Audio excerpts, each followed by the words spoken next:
একসময় এক ছেলে ছিল যার বাবা একদিন তাকে বলল যে সে যথেষ্ট বড় হয়েছে এবং এখন ভাড়াদের যত্ন নিতে পারে। প্রতিদিন তাকে ঘাসের মাঠে ভাড়া নিয়ে যেতে হতো এবং ঘন উলওয়ালা শক্তিশালী ভাড়া হয়ে যাওয়ার জন্য তাদের চড়তে দেখতে হতো।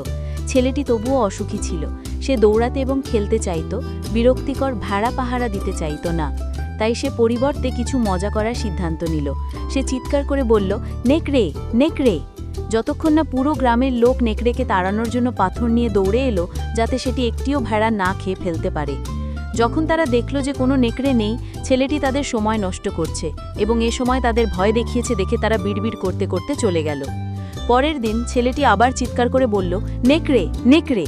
আর গ্রামবাসীরা আবার নেকড়ে তাড়াতে দৌড়ে এলো।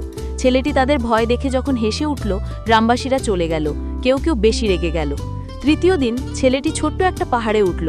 তখন হঠাৎ সে দেখল যে একটা নেকড়ে তার ভাড়াটার উপর আক্রমণ করল। সে যত জোরে সম্ভব চিৎকার করল, নেকড়ে নেকড়ে নেকড়ে। কিন্তু গ্রামবাসীরা ভাবল যে সে আবার তাদের বোকা বানানোর চেষ্টা করছে এবং ভেড়া উদ্ধার করতে এলো না। সেই ছোট্ট ছেলেটি সেই দিন 3টি ভেড়া হারালো, কারণ সে আগে বড্ড বেশিবার নেকড়ে বলে চিৎকার করেছিল।